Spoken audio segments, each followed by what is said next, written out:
I accidentally intercepted. No, that's not the right word. Hacked. No, that's not the right word either. Everything here was strictly legal. I eavesdropped on my own cell phone call. Yeah, I know that sounds strange because it was my phone call and I'm the one that did the eavesdropping. So yeah, of course I was listening to it. Yes, I was making the phone call, but let me explain. With a little $12 device that I bought a long time ago, I ruined any privacy I thought I had with my ultra high-tech cell phone.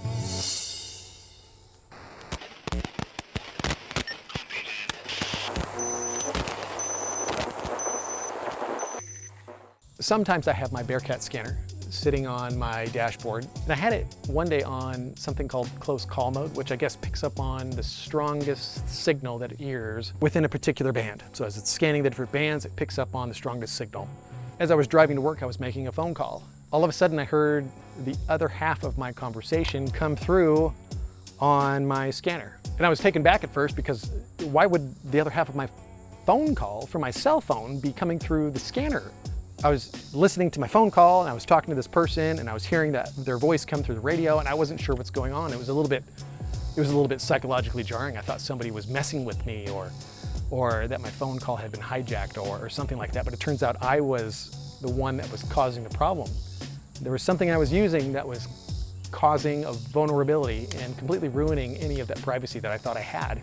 But in the end, if somebody was listening to me, it would have been my fault. I finally figured out what was going on.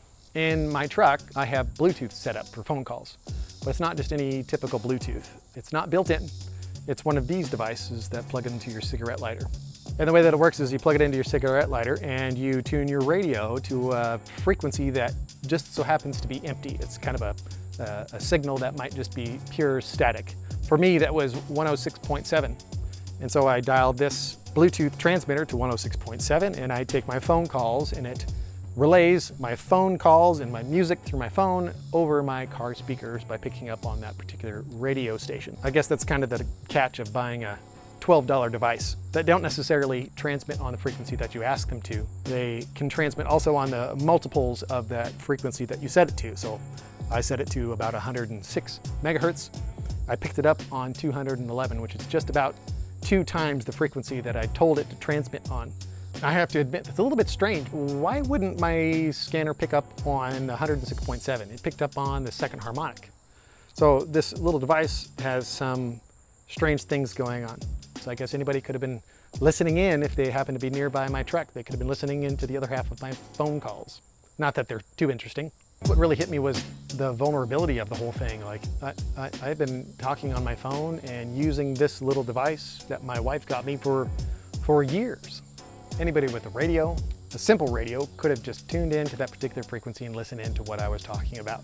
I guess that's why radios are really interesting to me, because I wasn't trying to do an experiment. I wasn't trying to do anything purposeful. I just had my stuff kind of turned on and then I stumbled upon this vulnerability that I didn't know that I had. There weren't any hackers, there weren't any professionals involved, there was no NSA, although that's where my mind went at first, I have to be honest. I guess it turns out that low-tech wins again. Have you ever heard anything that you weren't expecting? I hear stories all the time, people talking about pirate radio and the shortwave radio, but this was pretty darn close to home. Drop a comment, I'd love to hear it. We'll see you next time.